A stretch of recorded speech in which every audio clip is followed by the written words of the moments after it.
we did change, and it is changed in our book, I did catch that, is that we moved the interpreter position, the $8,000 is now an '01. It previously was an '03. We did catch that, and it was changed in time, so that's not anything we need to adjust in our book. That will come up again at in the additional appropriation section of the regular meeting. We have a shortfall in the funding for that position, and we were going to make it up with money from community corrections, but we're working on a more permanent solution for that.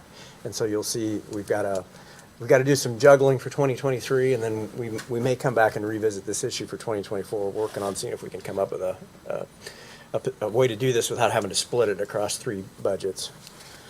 But we're not ready for that yet. But I just bring that to your attention that we are trying to address that. And if we do that, I guess one thing I'll bring to your attention, since we are talking about the 2024 budget, is it's possible we may try to consolidate that into one budget, and Judge Moeller has volunteered for that to be his budget and for him to administer that interpreter position. So that may be something we come back and circle to when we do our cleanup stuff in January, just to get everybody up to speed. Any questions on Judge Moeller's budget? Okay, and I don't. That was the only thing we really changed from year to year, and we mentioned this last time when we were here. What was in my original '03 number for interpreter went up a little bit. What was in Judge Hunter's went down. The total together is the same, and we adjusted that a little bit because we are adjusting a little bit of the distribution of our cases, and that'll affect where the interpreters are needed. But the total amount between the 2 courts for interpreters will be the same, and right now it'll be 50/50. So you'll see mine went up, mine had been 52, mine's 8,000, his went down. We just took the totals, added them together, and divided it in half. Okay. So the total is the same between the 2 courts. Okay. We're looking good on I think we talked about this last month, but I want to revisit it because it's such a big thing for the courts. But on the pauper attorney line item, we're still doing okay with the budget and up because of the public defender reimbursements. Public defender keeps coming in, and I think I gave the number last time. We're over $500,000 since we started in 2018, and that doesn't include anything on the capital case. That's everything that I've administered through the non-capital cases. That's been working very well. Got some other funds that we are using coming through some of the filing fees. When the clerk accepts filing fees on a case, every case is assigned a certain amount on the filing fee. Those would go a million different places by statute, and one of those puts some money aside for our jury fund, which helps pay the jurors when they come in, the jury food, things like that. So we are using some of that money, and that's helping relieve some pressure off. We can take what's been budgeted for that and help with pauper too. Okay, good. So we're getting as creative as we can to make sure we've always got money to cover pauper. Has that continued to rise, though? Yeah. And it will. They, as of July 1, before July 1, it had been $2 for every case that is filed went into this fund, and it's a continual build-up. Because they raised the amount that we pay jurors, which was greatly needed, they've increased that to $6 per every case. Well, I was referring more to the total aggregate dollar figure for pauper attorneys. Is that continuing to go up, or has it leveled off, or? I would say probably we're about consistent. Okay. Yeah, I would say that. Okay. There for a while, it seemed like it was a pretty steep rise. It had been, and there have been a couple things that led to that. Since we are part of the public defender reimbursement program, we have to follow what they set for the state rate. It had been 90. It had been 85 when we started. It went to $90 an hour. Now it's $100 an hour. Every time that rises, obviously that affects our budget a little. We get more back, but we pay more out too. So I don't know that it'll increase the next year or two. So we'll be at the $100 an hour what we pay our pauper attorneys. That's what we're receiving back as reimbursement. Okay. Anything else for Judge Moeller? No. Okay, let's look quickly at Superior Court, which is tab 22. I didn't even have any notes. Kind of back to more business as usual there with the budget. Pauper attorney line item is consistent. You see the reference to the interpreter. Yeah. I didn't have any notes either. Yep. Okay. So we'll consider that one reviewed, which brings us to the prosecutor budget, which is 17. Thanks, Judge. Thanks, Judge Mueller. I know that Bert was convincing you to sit in the back of church, but I can move up. feel free to come on up to the front. He said if I got here early, I could sit in the back. I guess you know where I sat. don't you? That's right, exactly.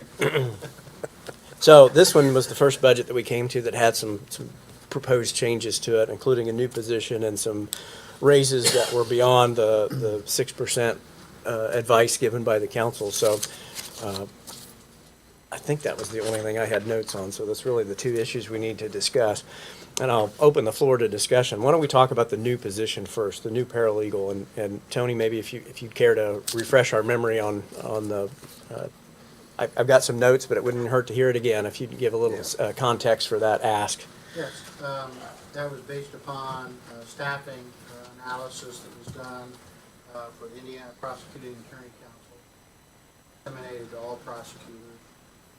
Recommend 1.1 ratio of support staff to deputy prosecutor staff. And so based on that analysis, we were short a paralegal. Why there's a proposal to add an additional paralegal for staffing in that office. The data was prepared by Wagner, Irwin, and Shields. Okay. Questions or comments on the new position? Let's talk about that first. Looking for Only thing that I can say, is prosecutor has been advising us that they're going to have more staffing for the last couple of years, and kind of really need to seriously look at that. Okay, good comment. Well, I agree with Mike on that. I've been hearing the same thing. And we've got that in some other areas of county government as well. Is that your thought too? Yes. Okay, so I think that's a consensus that we're okay with adding that paralegal position to support the operations of the department. Now let's talk about the salaries. So we had a request based on that same survey that Tony referenced that the administrative staff, support staff, office staff be adjusted upwards 15% on the salary, and the two deputy prosecutors up 8%. Three deputy prosecutors up 8%, which would be above the 6% guidance that and what we have as our budget baseline. So I want to open that one up to discussion as well. Well, I think, these amounts that Tony's asked for may well be warranted, but we've got money going out, I think, to the same firm doing a salary analysis for the county, and we've got some other department heads asking for money as well. And I think it would be wise that we wait to see the report that we've asked for, and then take into consideration Tony's department and everybody else's department all kind of together. I mean, basically, I'm saying, let's give everybody the 6% and then wait on anything over that. I know you had some thoughts too. Yeah, I'm sure it's warranted, bring those salaries up. But I think if every department came in with their own facts or figures, it would be a little bit hard. So, and since the county is spending good money, we just thought we would my opinion is just kind of wait, give the raise, and then just see what the whole survey says and go from there. Any thoughts, Mike? That was my same thoughts. Phase it in, so to speak. Since we do pay for that, I think we should wait on it. We've done this numerous times before, have had to wait and had additionals compared to what HR says. So I think that's pretty prudent that we should I think when we met in August, I had hoped to have our salary survey in hand by now, but we do not have it yet. And that complicates things, and I share the feeling that it feels like we want to deal with this comprehensively. We've got a couple other departments that we've had similar conversations with, even in more depth, about trying to just, what I envision is that next year's budget is not going to be an advice for 5% or 4% or 6%. It's going to be a comprehensive review based on the revised salary descriptions, or job descriptions, and the salary survey. And so I think next year is going to, the 25 budget's going to be the really comprehensive reset of everybody's wage structure. So, boy, Tony, if you'd allow us this, to indulge us here, I'd sure ask that we move forward maybe at the 6% and look to deal with this next year. Well, I certainly understand the council's position. What I would say in terms of bringing the information to you, it is specific to the prosecutor's office, the functions performed in that office, and the way the salaries are lagging behind what the employees in my office could receive in other public sector employment and private sector employment. Only office in county government that has paralegals, the only closest thing to that would be court support staff. And I would venture to say, once you receive your full salary study back, you'll find that your pay for your court reports especially is probably lagging similar to my paralegal, probably 15 to 30% behind. So the idea that we want to do a comprehensive across the board won't work when you have specialty positions such as paralegals, where skills, knowledges, and abilities that they have, which are so essential to performing the tasks in the office, they can take it out to the open market and make more elsewhere. Paralegal who left for law school, so it wasn't for other employment. I've lost victims assistance support, 2 people now in the last 3 years to coordinate victims assistance. Pay isn't the only factor. But the fact that I have to keep hiring in talent, part of what I'm struggling with. So that's why there was a proposal. When the salaries for those paralegals are 15 to 30% behind a private sector market analysis, I'm merely asking that it be increased to get it to that bottom level to be pay increase for prosecutors at 8%, because the pay increase for state from the state level was 7.8%. Was merely trying to mirror what the state is paying. The state does provide deputy prosecutors in counties where there are prisons. And so it's merely trying to track the number that deputy prosecutors are paid at the state level, and not trying to chase after the high level pay that is being given in some counties. Trial experience. All of my deputy prosecutors are now. So under the circumstances, so I understand what the council wants to do, and it doesn't take my permission to carry through with what you're doing. But I just wanted to explain that going forward, I think that based on the salary survey that you will see from Irwin, you're going to see that there are significant differences based on the different positions, different departments within county government. Comprehensive review certainly. I don't see that their review is going to be. It shouldn't different be. It shouldn't be. Because Right? it's the same principle that's doing the analysis.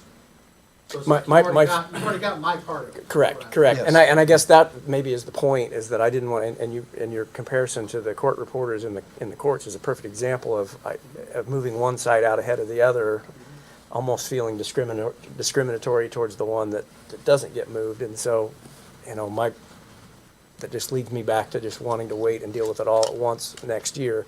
The other thing I guess I would reference that occurred to me as you were giving your logic, and all of which makes perfect sense. But with regard to the deputy prosecutors and the state guidance, I know that our 10% would have been far beyond what the state did last year. So taking over a 2-year time period, if we did 6 plus the 10, I'm going to guess we're pretty close to what the state would have done over the same I 2. think it was actually fairly significant the year before, too. Was it 10? I hadn't heard of anybody else doing 10, but I'd have to go back and check, but it was significant. Something approaching the county. okay. So the state was also in a similar mode of increasing cases. The people who do the jobs in county government are the ones who provide services to the taxpayer. They are your human capital. They have the institutional knowledge. They have the ability to get the job done for the taxpayer. You have incumbent employees who know how to perform the tasks. It makes the job. You need to take care of that. Todd, just for your benefit, the discussion that had happened prior to you walking in was that there was some expression that we wait until next year when we have the salary survey and deal with departmental adjustments comprehensively, and that we just keep this at a 6% Okay. raise across the board now. That was the discussion Okay. that we were having when you walked in. So we are now to the point where you have to make a choice, and the choice can be, I guess, really one of 3 things. One's accept the wages as advertised and presented by the prosecutor. We could reduce them all down to the 6%, or we could table and decide to hear the rest of the budget, come back to this at the end. I'm not sure that we're going to hear anything in the rest of the budget that really changes how we feel about this, so that third option maybe is technically available, but really we're down to the first 2. So because we would be asking for a change in the budget, what I would, if we do want to move forward, or if there's a feeling for that, I'd like to have somebody make a motion that we adjust the prosecutor's salaries to 6%, if that's the feeling of the council. I will make a motion that we reduce these salary levels to 6% raise for everyone, with the commitment that we're going to look hard at the salary survey, and that the commissioners have asked for, and look forward to that with great interest, to make some adjustments during the year in 2024. Okay. I'd second that. So I have a motion by Clark and a second by Jeff that we remain at 6% with a commitment to deal with it in a more comprehensive fashion, along with the remainder of the county budget for 2025. All those in favor, raise your right hand. That motion carries 6-0, 5-0. We're missing 2. Okay. Any other questions for the prosecutor here while he's with us? I know we have an additional appropriation from infraction deferral later at our regular meeting. Anything that we need to know about that? It's just appropriating money that's in the fund balance, so it's available for use. Okay. It is a new fund. Okay. And so we're appropriating it for purposes we'll use it for some law enforcement equipment. and It's software listed as professional services. So, And so under the circumstances, it's a contract, so it's going to be a contract for services that are for law enforcement. okay. So it's Contract in software- support of, okay, Software and equipment related to law okay, great, great. Anything else for the prosecutor? No, I don't have anything else. All right, thank you. Okay, thank you. Thanks, sir. That was all that I had, because I wasn't sure how long we would take. We could go ahead and deal with the council budget if you want to try to knock one more out here before. I kind of wanted to be done by 8:45 to allow people to start filing in for the regular meeting. Yes, we should. And let us have a quick break. So if we go to the council budget on number 8. Excuse me. Jerry, do you have any Kleenex? Is there a box of Kleenex back there, maybe? There's one right, Oh, okay. All right. one right here. Thank you. For Dan. Getting emotional. Yeah, right. This one, we didn't have anything that we made particular note of, but it's such a large number. It's a $3 million budget that it, in my mind, warranted a second look just to double check, make sure that everybody was comfortable with all those line items. Tab 8. Thank you.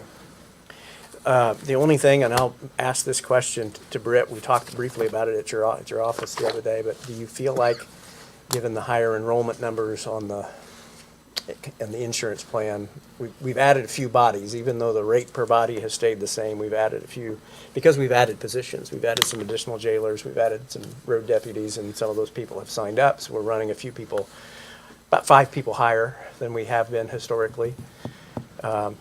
So we kept that line flat year over year because we had no increase in the monthly premium, but that monthly premium is calculated per person. So with an additional 5 people, even at the same rate per person, we could see an increase. So I don't know, how do you feel about how we're trending so far? And We are up a little bit.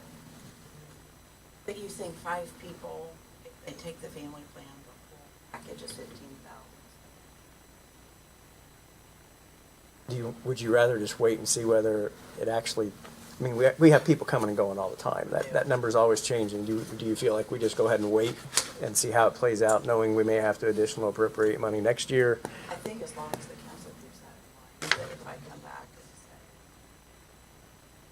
and say, you will all remember that we've added positions. So I think that would be fine. Okay. Well, that's the big number. That's 1.4 million. That's the largest number in the entire budget. And so it was worth asking that question. Everything else is kind of on autopilot in the sense that it's contracts that we have that are ongoing. They may have their annual adjustments, but they're not things that we can easily remove or reduce. We have our health clinic line item in there, and then our Social Security, retirement, those kinds of things. So anything anybody has a question on all those big numbers? Okay. Nope. So like I said, just wanted to review that because of the size of that budget. Let's real quickly, we've got time, let's talk about the auditor's budget. And that is brought up for just one reason, and that is that Britt brought to our attention, and for this very purpose of having a discussion, the idea of adding a grant administrator position to the budget, which we've never had before. And it was discussion and a proposal prompted by really just the enormous amount of grant revenue, grant proceeds we've received in the last couple of years since the COVID era, really. And this person's not so much envisioned as being a grant writer, although that could certainly fall under their duties. This is the person that we need that keeps track of all the reporting requirements that grants we receive. There's usually 2 sets of reporting requirements. One to the entity that gave us the grant, has their own set of reporting requirements on how we use their money. But then 2, we have to report to the State Board of Accounts, and they have sort of a different form and function for how you report on grant activity. And that's a tremendous extra burden on Britt's office that, it varies. It ebbs and flows as we get grants, but it's becoming seemingly more common. So I feel like I am hearing more departments say they'd like grant writers. I've referenced before, but we've used just through Clark, been able to speak to, but she had such a wealth of knowledge. We need that. We need someone going out and looking for these grants. When I heard her speaking, I was like amazed that there's so much out there that we're not even tapping the surface. And in my opinion, as everything gets tighter, we need to start looking for more of that. yeah. But when we say that, there's a lot of work involved in grants. Well, the thing that popped into my mind is that just last month, Chris Overman was talking about Parkview, and he talked about it being a historical building and how he might qualify for some grant revenue or grant monies, and it was like, light bulb goes off that Stephen Decker has mentioned grants for his office, so. So I think that makes a lot of sense. The follow-up question is then, does that, I don't really have a concept of how much work there would, if there's a 32, 35-hour week for that person doing this job, or whether then the fallback position was, do we make this more broad position as a as an additional commissioner's assistant or somebody in the commissioner's office to help Jerry, like Stephanie did last year, and we got some really cool projects done when she had extra help. My only concern about that, and I want to ask both of you, since Jerry and Britt, since you're in the room, if the person was doing the grant administration duties, would they primarily be working with your office and your staff and your material? Where does it make more sense for this person to be based? I think it could go either way. The thing is, there are days that, I'll be honest, I wish Jerry was right beside me. And I'm sure she feels the same way. So there are days that I'm like, ugh, I wish that she was right here because we work so closely together. So I have a feeling that that person would somewhat be in the same, although they would be doing grants for everyone. So with email and things like that, I really don't know that it's a big deal if they were in more of the commissioner's office. I put them in my budget because at that point in time, the state board had just given their audit and just made suggestions. And I had heard from a couple of people, Chris and Steven, about the grant writers. I'm like, we just. So as a last minute thing, I put it in my budget, but I really think it could go in the commissioner's budget with no problem. Well, and I think that it's important to make the distinction between a grant writer and a grant administrator. That sounds good. I was just I I mean, think those are- that it needs to encompass both. I agree, and I understand, but it's how we well, this says grant manager. I think that's the way we word it in the budget, is a grant manager, and then that, I think, would be encompassing of both functions. But I don't want this person to think, the job is just strictly, let's go online all day and look for grants. But then I don't have to do anything with them after we get them, I think we need to make sure that there's an understanding Yeah, that this is yeah, all the way through right. the process. Yeah. Which, and Commissioner Brewer spoke to me, and he said if if he was allowed to have any input, his preference would be to have it in the commissioner's budget and be down with Jerry, and I think that makes a lot of sense. My only concern in the discussion I had with him was whether the person was gonna interact so much with your staff and your tools up there that they were just gonna constantly be talking to you. It would make sense to just talk across the desk rather than having to call all the time. But if you feel comfortable with that, I have no objection. So what we would have to do, first of all, if we want to keep this position, which I don't think we have to vote to keep it because it's in here, we would just be accepting it. But if we want to move it to the commissioner's budget, I do think we would need to have a motion and a vote and that would be something we'd put on our January list, Janet, that we would have to do. We can strike the one from the auditor's budget, but we would have to advertise that in January to add to the commissioner's budget if you all feel like that's the direction you want to go. Or we can leave it in auditor and see how it goes. I personally kind of agree with the analysis that we go to the commissioner's budget. Well, I think I do in principle as well, but I just don't want Britt to get the short end of the stick because she needs, to see the benefit in her office as well. So I'm sorry. okay with it. How many people write grants here in the courthouse or in the county and your office takes care, you guys manage everything? That's the second part of that question. So a lot of the department heads do their own. They Okay. reach out and get their own.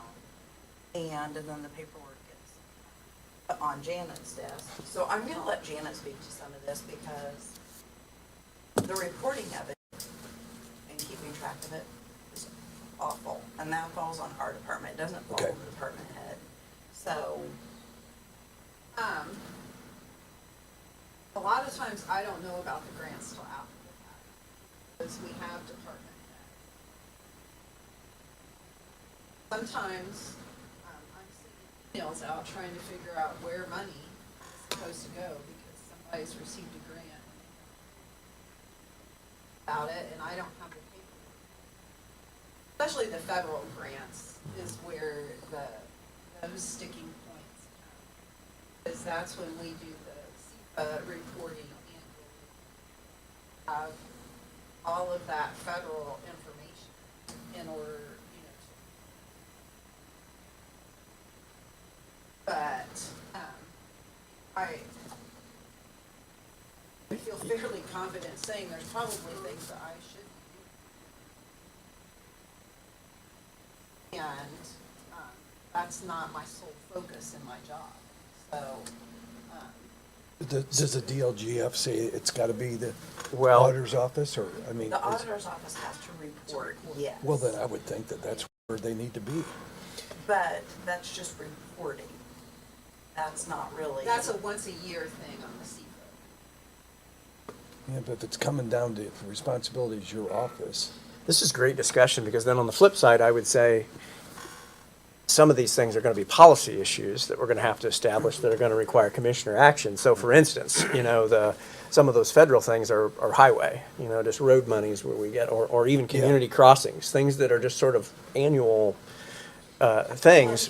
And there are things that can be frustrating in the sense that the State Board of Accounts came to me the day before our audit and said, you received $800,000. Yeah. You didn't report any of that.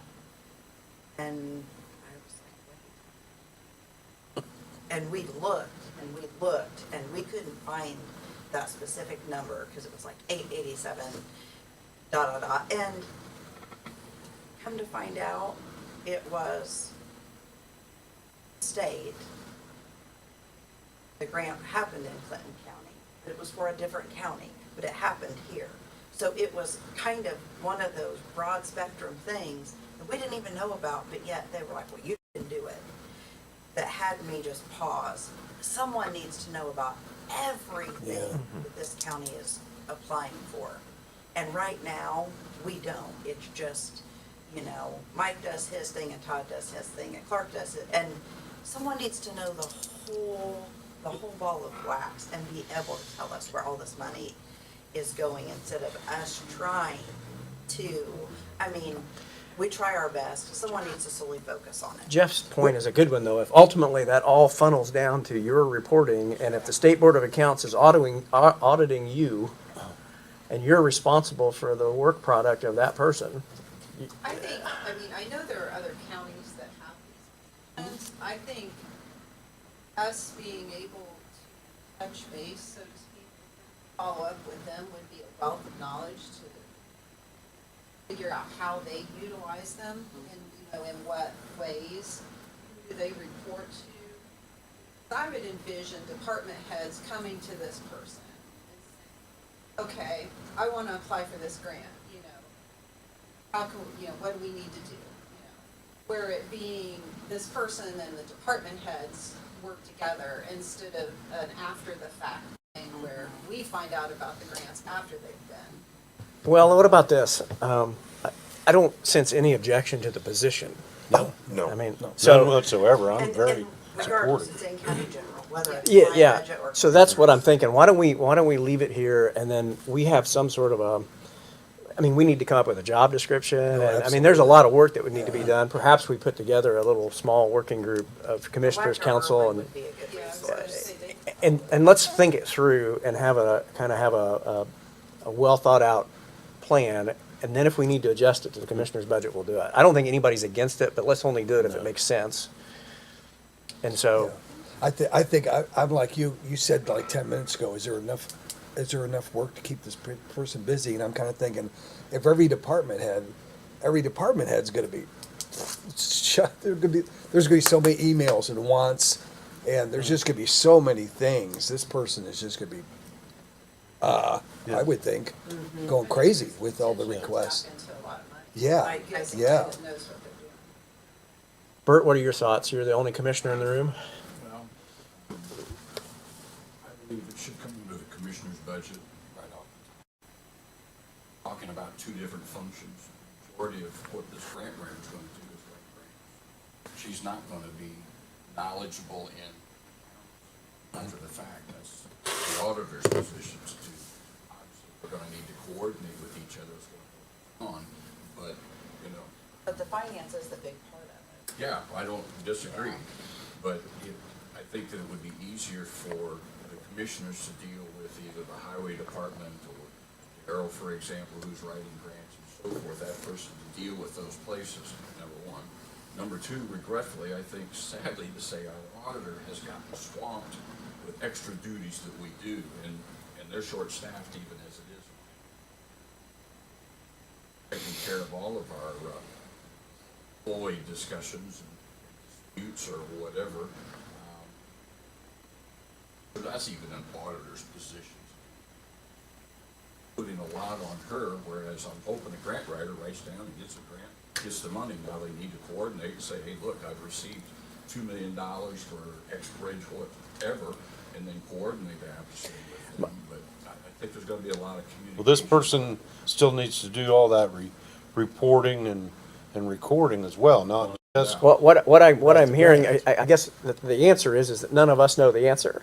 Yes. And so we have an HR committee that's commissioner-led, and I would suggest that we refer this to that HR committee. You work with Wagner Irwin, come up with the job description, and I think once the job description is created, it'll be perfectly evident where that person needs to be. And we'll adjust as needed. We're not against it being in the commissioner budget, but let's just make sure, let's make sure that the job. That's right, yeah. I just want to make sure the auditor gets full advantage of that position as well. And I don't foresee that being an issue. Jerry and I work very closely together, even though we're apart, we're fine to work that way. I mean, so if that person is a floor apart from us, we'll make it work. I'd like to have for the minutes a motion to that effect, that we're referring it to our HR task force or committee. I'll make that motion. I'll second that I think motion. I've got Clark with the motion and Todd with the second, that we're gonna keep the position. We agree to fund the position for grant manager. But we're gonna refer the whereabouts of that position to the HR committee and let them come up with the job Job description. description, that's what we need. And report back to which budget is the proper place. Okay, all those in favor, raise your right hand. Motion carries 5-0. That was a really long motion, so edit that as needed. That's good. Okay, so that takes care of the auditor's budget. I think that's probably all that I want to tackle right now. I'm not sure I want to get into all the commissioner stuff with 2 minutes left before I wanted to stop. So I think we'll just go ahead and pause there and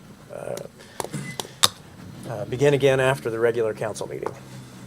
So I guess we'll call this recessed here for now. Very good.